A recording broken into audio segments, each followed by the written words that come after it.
The Witch of Blackbird Pond, Chapter 7. What on earth could she think of to say next? Kit wondered in desperation. She sat looking down at her folded hands, reluctant to lift her eyes to the young man who sat on the bench across the wide hearth. She knew that when she looked up she would find William Ashby's gaze fixed steadily upon her. For the last half-hour they had sat so. When a young man came to call, what did one talk about? Was it all up to the girl?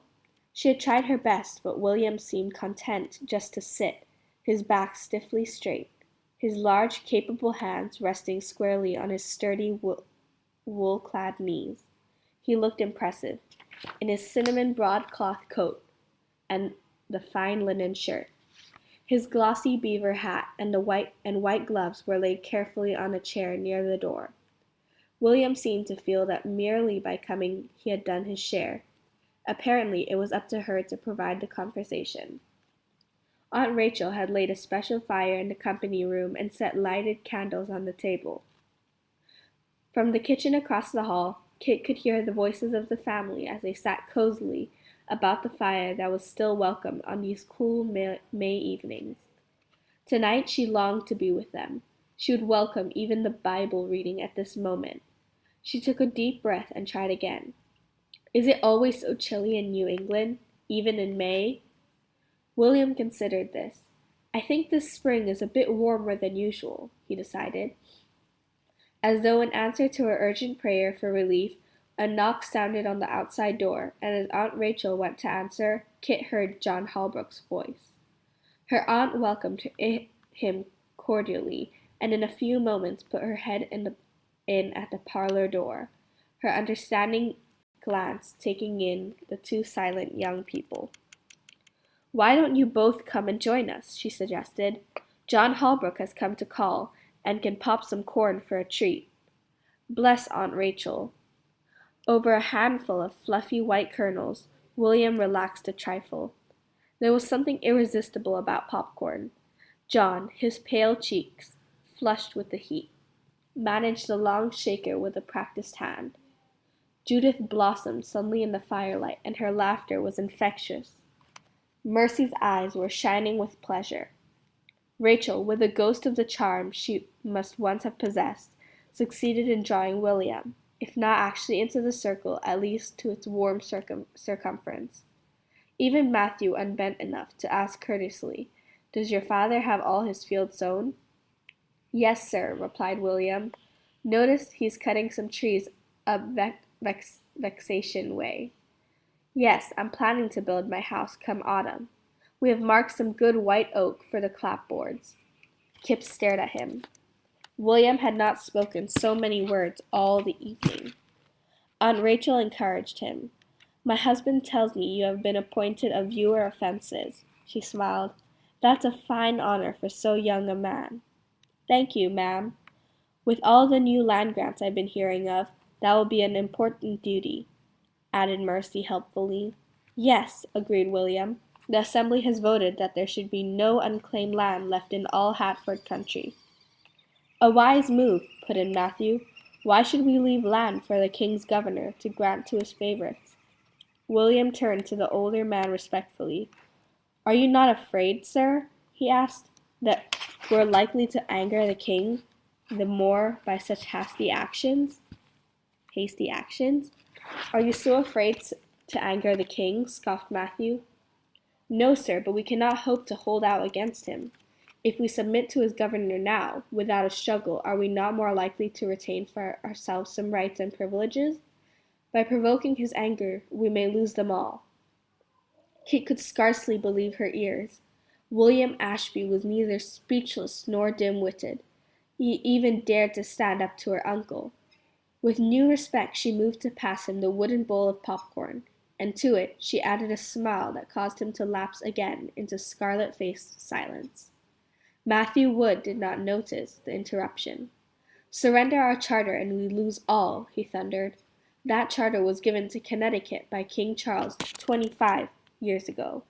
It guarantees every right and privilege we have earned, the very ground we stand on, and the laws we have made for ourselves. King James has no right to go back on his brother's pledge.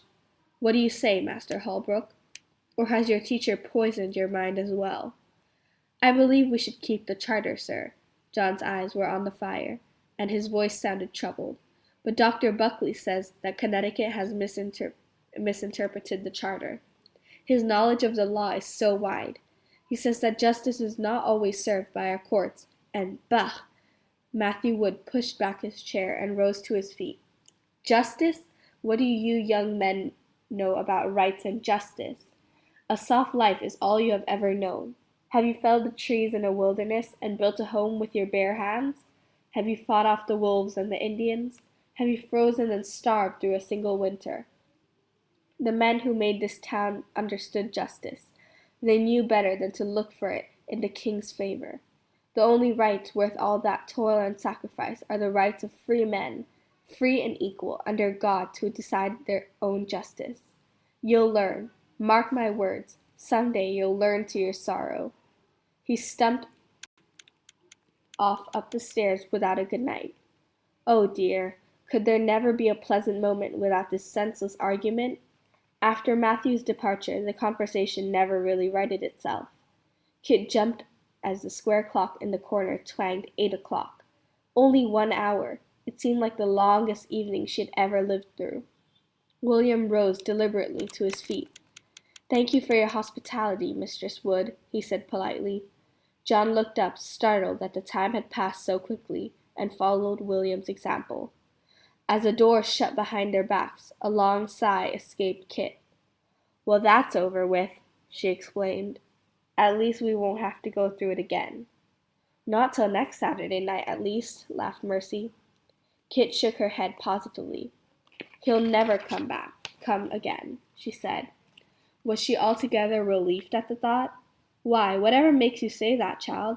Asked Rachel, busily raking up the fire. Couldn't you? He hardly spoke a word to me. And then Uncle Matthew? Oh, they all know about Father, Judith dismissed the quarrel airily. William said he was starting to build his house, didn't he? What more could you want him to say? He just happened to mention that. William Ashby never just happened to mention anything in his life, said Judith. He knew exactly what he was saying. I can't see why just building a house. Don't you know anything, Kit? Scoffed Judith. William's father gave him that land 3 years ago on his 16th birthday, and William said that he would never start to build his house until his mind was made up. That's ridiculous, Judith. He couldn't mean any such thing so soon, could he, Mercy? I'm afraid he could. Mercy smiled at her cousin's confusion. I agree that William was telling all of us, you most of all, that his mind is made up. Whether you like it or not, Kit, William is going to come courting. But I don't want him to. Kit was close to panic. I don't want him to come at all. We can't even talk to each other. Seems to me you're pretty choosy, snapped Judith. Don't you know William is able to build the finest house in Wethersfield if he wants to? Does he have to keep you amused as well? Rachel put a reassuring hand on Kit's shoulder. The girls are only teasing you, Catherine, she said gently. Then you don't think... Yes, I do think William is serious. But you don't need to be worried, dear. No one is going to hurry you, least of all William himself. He's a very fine young man. Of course, you feel like strangers now, but I think you'll find sufficient to talk about before long. But would they? Kit wondered, climbing the stairs to bed.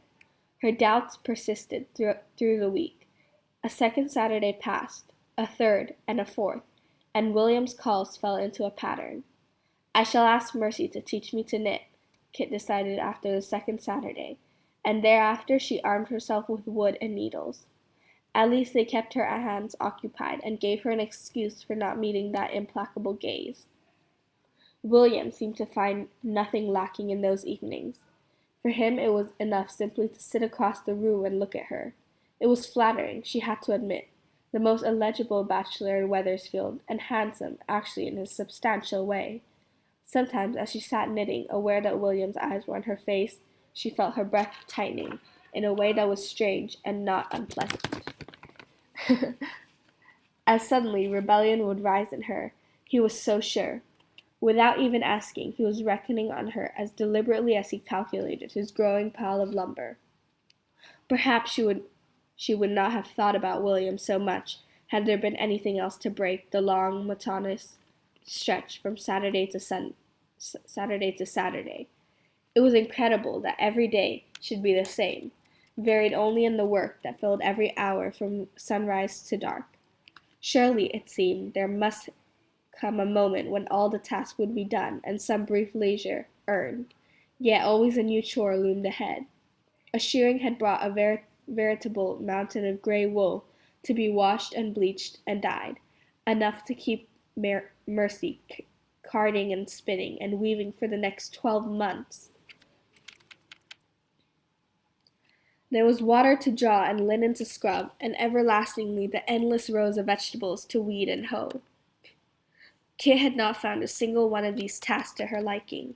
Her hands were unskilful, not so much from inability as from the rebellion that stiffened her fingers.